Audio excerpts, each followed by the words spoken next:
You can play Richmond games here, but they don't come. So if you want big crowds, play our home games at the G. Mate, I hate coming here. Yeah, 621 free kicks, mate. It's pretty hard to win the ball when you're either second to it or the count's not going our way. Look, I can understand the fixation on our players, but I suppose from our point of view, you know, a player's partner was put in an inappropriate situation that she didn't feel comfortable with. Once again, I don't condone violence, but the reality is, you know, put anyone in that situation is going to stand up for their partner and their mates.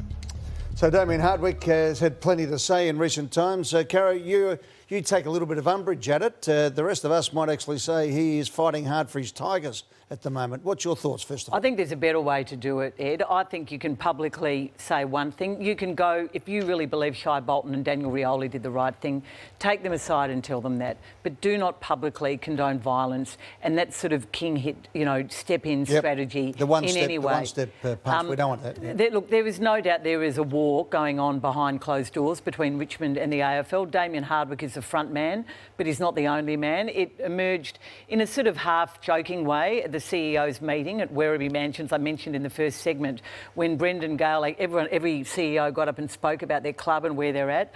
I think there was a bit of chat about Richmond being in the naughty corner at the moment with the AFL. I have no doubt that if the AFL is true to form, Richmond will not get one, but probably 2 games at Marvel Stadium next year. I mean, that was ridiculous what Damien Hardwick said, particularly after a big win. There's a bit of hubris there from the coach.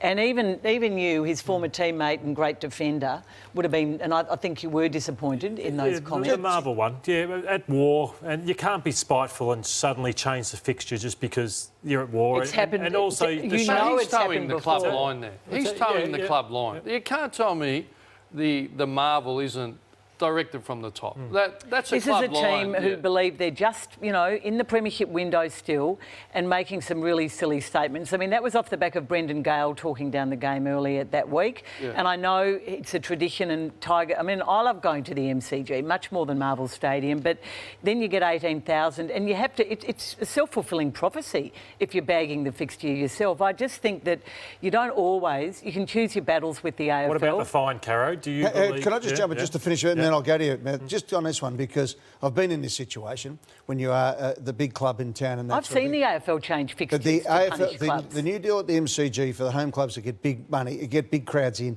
is far more lucrative. So it's not just a whinge there. There was a significant amount of money when money is tight. That wasn't the way to fight your battle. Okay, but what ends up happening is that there's so many clubs now who are on the drip from the AFL who do not fight anything, that it ends up being the same clubs who seem to be whinging because they're fighting the fight because they've got to make their own money. And you know that they're about to cut the big clubs. They're going to get less money coming their way again. Absolutely. And there is an AFL. There is a feel that the AFL trying to turn everybody into a franchise. And I love the fact that Richmond are fighting the AFL on certain battles, but not when there's a punch-up at a nightclub. No, that's... And there was a lack of transparency about the way that has been reported. I mean, the AFL was saying Richmond had really nothing to answer for over Friday, Saturday. That was a sort of feeling coming from both Richmond and the AFL. And then suddenly Bolton's fined $20,000 out of nowhere. Someone has apparently hit Daniel Rioli and yet no one's been charged. What's gone on there? Everyone has spoken at length with Bolton and heard what happened, and yet we still haven't been told how he broke his wrist. I just think there is some pretty extraordinary... Who would pay the fine, you think? Who's paying? Shai Bolton or Richmond? No, the player's got to pay. Well, that's the rule. But it's interesting because the clubs can't fine a player more than $5,000 through the AFLPA, but the AFL that is a can come massive over the top. fine. Now, there's something going on. Is there anger at what Damien Hardwick said? Certainly, Gillon McLachlan was angry. I'm asking you: do you believe you believe they've hit Richmond harder because of the battle with the AFL? I do. Well, in relation... I absolutely think there's spite there on both sides, disappointment, and there are so many bigger issues at play here. I mean, a year ago, every single club in the AFL would have said Brendan Gale should be the next person to run the AFL after Gillon McLachlan. Most of them still believe that, and at the moment you wonder, does Brendan even want the job? Is he? Why is he take? I mean, I don't mind that he takes the AFL probably don't agree on that at the moment. Of course they don't. Just one quick one. I don't mind that he takes the AFL on about the right things, but punch-ups, no. Hold fire. On the blue. So here's the situation from my understanding, is that we know that that Rioli's girlfriend was being manhandled, or at least... wrongly treated. Rioli goes in, he says, shakes hand, I understand, turns around, gets whacked. The bloke on the spot is Shea Bolton, who jumps in. Okay, now... And makes it worse, according to the Well, integrity it didn't make it better, but if he had stood there and somebody kicked Rioli when he went to ground, it might have been a lot worse. I am with you. Do not walk away. Well, don't mitigate it then. I'm not mitigating. I'm just saying You're saying, happened. oh, well, no, but he should have walked away. Well, it was better for all concerned if he did. And if everything in happened a as we perfect world, said, yeah. But if he've just why seen did you... Bolton get fined so much money, and why was someone who King hit? If there was There is a mystery Rioli hero not in all this charged. too. Somebody grabbed Who's Bolton that? and pulled him out, who they don't know, just a member of the There was public. a lack of which transparency saved But about the whole thing. Rioli, like, as hard as it is, right, and it might be hypocritical, even coming from... But ultimately, take your partner and walk away. Yeah. That's Thank what you. you need to do. Thank because you. I like Gillen's as a general principle, you can't condone violence as a general principle. But if you get stuck, you're stuck. So I think there's three issues. There's a Marvel Stadium.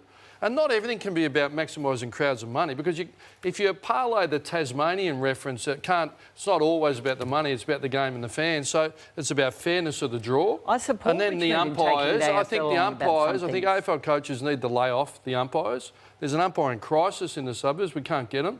It's unpalatable, it's happening too often.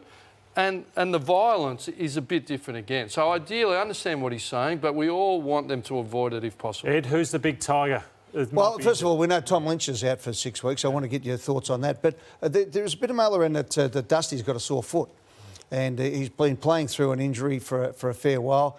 You know, he probably got a sore foot against WWOS from kicking the ball 8,000 times. Well, I know Dusty well enough. He'd hate us talking about it. Yeah. And because if he was kicking forward, we'd saying his ability to play with pain. Yeah, but I'm not making an So excuse. what are we I'm just mitigating his performance? No, not at all. What I'm just saying at the moment it's good that they've got the captain coming back. They've got Bolton coming back and potentially Prestia. Prestia, and and three it might be stars, coming at the right time to just take a little bit of cavalry the coming in, cavalry coming in, a little bit of pressure. He's playing a bit sore, my understanding is, and let's hope he's okay.